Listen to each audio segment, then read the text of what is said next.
السلام علیکم۔ آج کی اس ویڈیو میں ہمارا موضوع ہے اولاد۔ آپ کی ہر بات مانے گی انشاءاللہ۔ ناظرین، اگر آپ کی اولاد نافرمان ہے، ضدی ہے، آپ کو کسی بھی حوالے سے پریشان کرتی ہے، تو اب آپ نے بالکل پریشان نہیں ہونا، کیونکہ آج کی اس ویڈیو میں ہم آپ کے لیے ایک نہیں بلکہ 3 بہت ہی مجرب، طاقتور، نہایت ہی آسان وظائف لے کر حاضر ہوئے ہیں۔ ان تینوں وظائف کی برکتوں سے، میرے رب کے فضل و کرم سے، ہماری اولاد ضد چھوڑ دے گی، نافرمانی نہیں کرے گی، ہمیں کسی بھی حوالے سے پریشان اور تنگ نہیں کرے گی۔ اور آپ نے اس ویڈیو کو بالکل آخر تک توجہ سے دیکھ اور سن لینا ہے، کیونکہ اس میں 3 وظائف ہیں۔ جو وظیفہ آپ کو آسان لگے وہی وظیفہ آپ نے کر لینا ہے، انشاءاللہ ہمیں ضرور کامیابی ملے گی۔ تو آئیے ناظرین، بلا تاخیر بڑھتے ہیں اپنے آج کے تینوں وظائف کی طرف۔ صدقہ جاریہ سمجھ کر اس ویڈیو کو شیئر کر دیجیے۔ ممکن ہے ہمارے ایک شیئر کرنے کی وجہ سے کسی بھی والدین کی یہ پریشانی ختم ہو جائے اور ہم بے شمار نیکیاں کمانے میں کامیاب ہو جائیں۔ تو آئیے ناظرین، اب اپنا آج کا پہلا وظیفہ بالکل توجہ کے ساتھ۔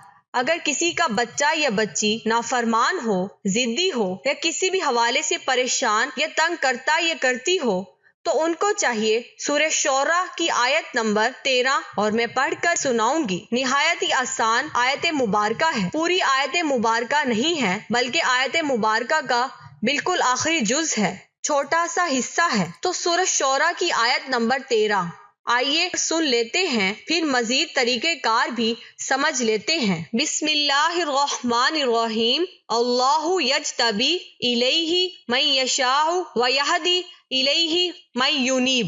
بس اتنا سا حصہ ہے اس آیت مبارکہ کا۔ ایک مرتبہ پھر سن لیتے ہیں۔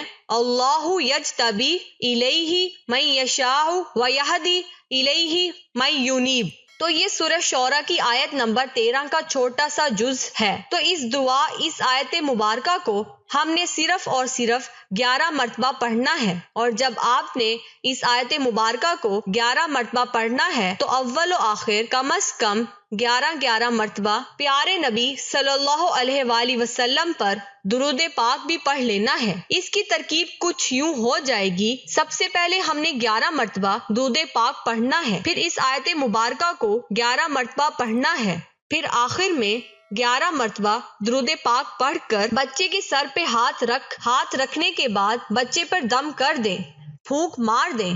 انشاءاللہ اس چھوٹے سے قرآنی عمل کی برکتوں سے ہماری اولاد ہماری فرما بردار بن جائے گی، ہمیں کسی بھی حوالے سے پریشان اور تنگ نہیں کرے گی۔ بس ہم نے یقین کامل کے ساتھ اللہ پاک کی رحمت سے با امید ہو کر اس قرآنی عمل کو کرنا ہے، تو ہمیں ضرور کامیابی ملے گی۔ ناظرین، مزید وظائف کی طرف بڑھنے سے پہلے اس عمل کی مدت حوالے سے بھی آپ کو بتاتی چلوں۔ اس عمل کی مدت تحصیل علاج، یعنی جب تک ہمارے بچے فرما بردار نہ بن جائیں، ضد نہ چھوڑ دیں، ہمیں تنگ کرنا نہ چھوڑ دیں، ہم نے روزانہ اس وظیفے کو کرتے رہنا ہے۔ چند دن کریں گے، انشاءاللہ ہمیں فائدہ نظر آئے گا۔ اور اگر وقت کی بات کی جائے کہ ہم نے کس وقت کرنا ہے، تو اس کا کوئی خاص وقت نہیں ہے، آپ رات کو کر لیں، دن میں کر لیں۔ تو آئیے اب اپنا آج کا دوسرا وظیفہ بھی جان لیتے ہیں، جو ہماری اولاد کے حوالے سے ہے، اولاد کو فرما بردار بنانے کے حوالے سے ہے۔ یہ اللہ تعالیٰ کا بہت ہی پیارا نام ہے۔